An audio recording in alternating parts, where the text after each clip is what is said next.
Hey there guys, welcome back to my channel Crafty Concepts with Erin. I'm Erin and we're going to create a scrapbook layout with the Wonderland collection today. Now if you are new here, then I do have a video already going over this whole collection, giving you an in-depth look at all of the bits and goodies, and you can catch that right here or come back and watch that video. I will have it linked in the description box below, but we're going to jump right in. And so I'm using the Wonderland collection. Now I have the paper pack I have the workshop. So the way Close to My Heart works is you can get just the paper pack or the individual pieces, or you can get a workshop, which is like a kit, and you can create 3 double page layouts, and it has the paper pack, coordinating cardstock, sticker sheet, enamel dots, some extra die cuts, and extra bonus pieces of paper.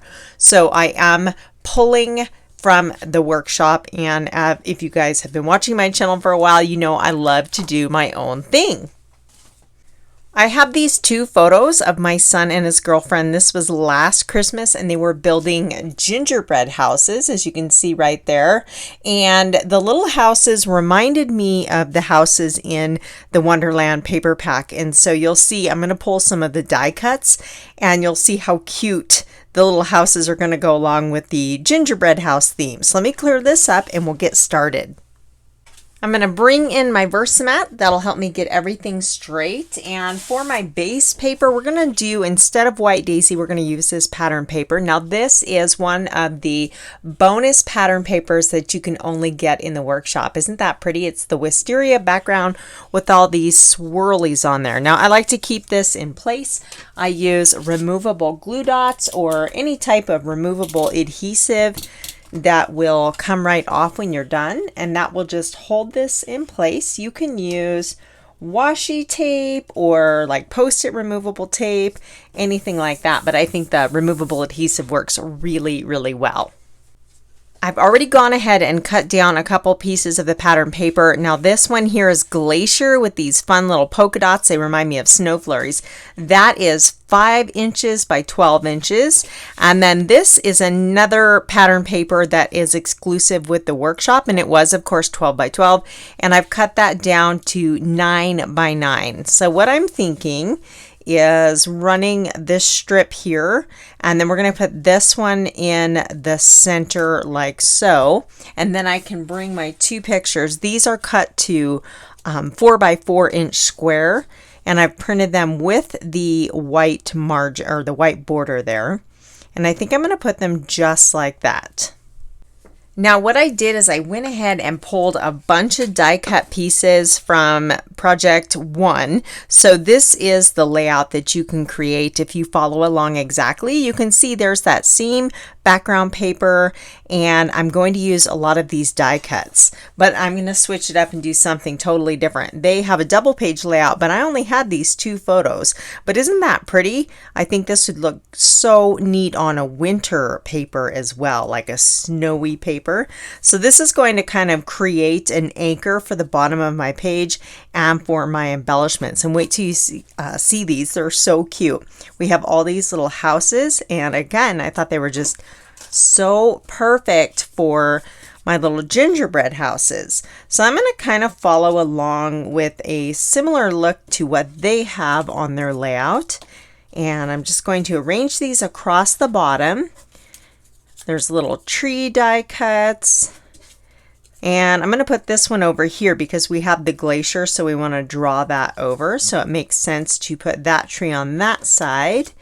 And then we have a little pink one. I think we'll go right there. And I'm just loosely dry fitting these. When I do go to adhere them, some of them I'll pop up on, you know, foam dots to give them some dimension, and I will fine tune them when I go ahead and do that. But for now, we're just kind of loosely placing them so we can get a visual and make sure everything is nice and balanced.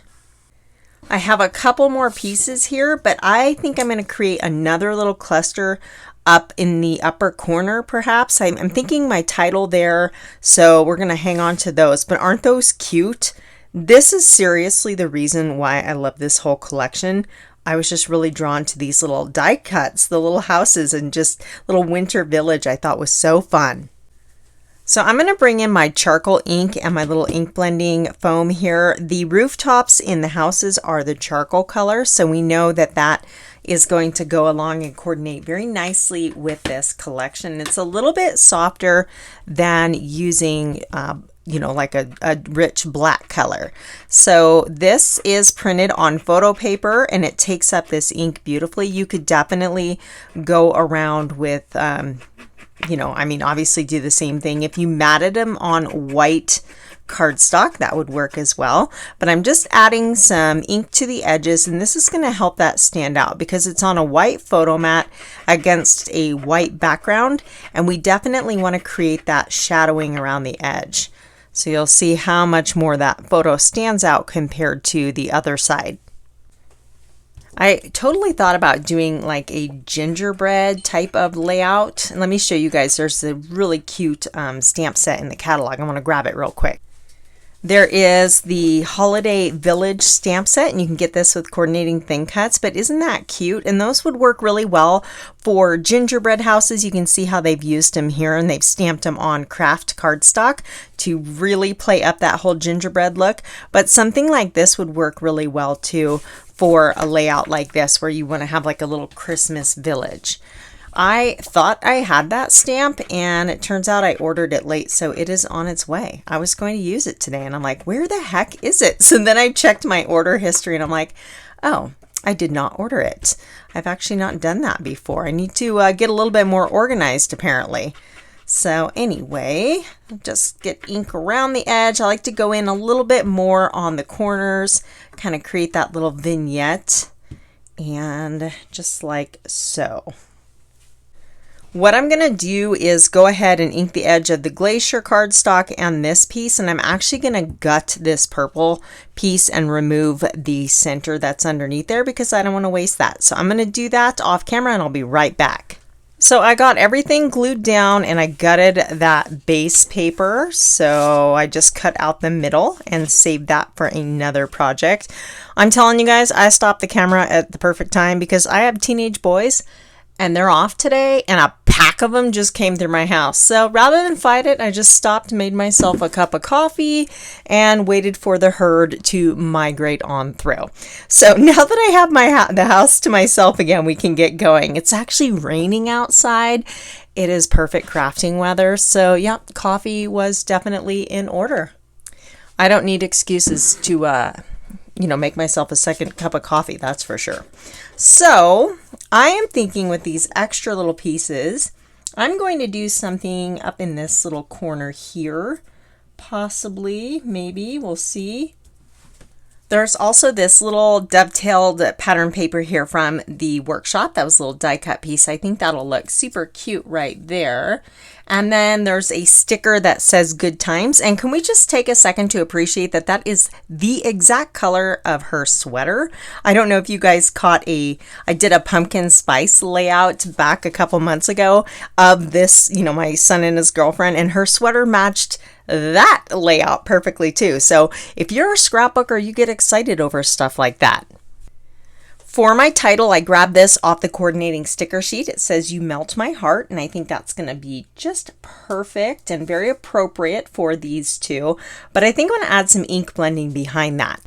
So both of these colors, peach and desert rose, are featured in this collection, but I think I want the lighter one. So I think we're going to go with peach. So I will use I have a little craft brush that I got from Amazon that I use for all of my orangey peachy tones. And I want this to be just a soft halo of color. So I'm going to start behind and then work out. And I didn't get any color on there, so I'm going to have to work a little harder there. And then we're just going to put this very soft glow. You can always add more, but you cannot take it away. So proceed with caution, right? Let's see. And then I just frequently keep putting it back to see how that's going to look. And I think the peach is going to look nice. We can always add the desert rose on top of it if we want a deeper color. So, you know, I recommend starting with a lighter color and then adding from there. So we'll do a little over here. Okay, so we need to come way up there. So I think that will about do it. I might repeat that same color, you know, blending down here, but I don't know what I'm going to do in that area quite yet. So we'll just set this out off to the side. There are enamel dots that came with this collection, but I have these little wooden stars and snowflakes that came with the Wonderland card making kit. And I thought these might be super cute, just kind of scattered about, and they're going to bring in that gingerbread color that is in the little houses. So I kind of thought that went really well. And there's different sizes, so I'm trying to get large snowflakes or little bursts. They remind me of snowflakes. And then we want smaller ones also. So I like to do things in odd numbers, so I'm going to put 3 in each area. Now these little journaling strips came with the collection here with the workshop, so I thought these might be perfect. They're going to fit in this space nicely. I love to stagger my journaling strips, so we just go kind of to the left and then slide it over the right and then back to the left. I just feel like it gives it a little bit more character there. And then I'm going to use some liquid glue to adhere these little trees. Now on the little houses on the bottom, I already went ahead and I didn't, you know, figure you guys wanted to watch me pop dotting in real life. So I went ahead and got those glued down already off camera. But if you'll notice, I'm doing this video just for something different in real time. Generally, I speed them up, but this one came together really quickly. When you use a kit like this and have all the bits and pieces ready for you and just you get to put it together, it really does make the process so much simpler and quick. So we just pop that one up, and then like this I popped up this one and this one, just kind of varying which ones I lifted up and which ones I did not. I'll go ahead and do the title also to give that a little shadowing. So there are, grab them here. I have the 3D foam dots, or you know what, for this I'm going to go ahead and grab the roll of foam. So there's a couple different widths of the 3D foam tape, and then this just works really well for larger elements. And ooh, those are not my non-stick scissors. I don't know where they are. We'll have to use these for now and worry about the stickiness later. But they do have non-stick microtip scissors that are perfect for, you know, cutting through foam or sticky adhesive or anything like that. Super quick and easy. This was a sticker, but I like to use my anti-static powder tool and remove the adhesive, so it's more like a die cut, and then I can move it around and then pop it up too, because that's something I definitely like to do. And if it has the adhesive on the back, it makes that a little bit more tricky to do. So this layout is all finished. How cute are those houses? I know I keep saying that, but I don't know. They just really appeal to me. I like miniatures. I collect the little Christmas little villages also, so I could use a do layout with those too. I thank you guys so much for stopping by and spending time with me today. I hope you're getting some awesome inspiration for the Wonderland collection. If you're not already a subscriber, I would love to have you join the Crafty Concepts with Erin community. I upload 2 videos a week, so go ahead and turn on the notification bell so you don't miss out. Thank you so much for watching, and I'll catch you guys next time.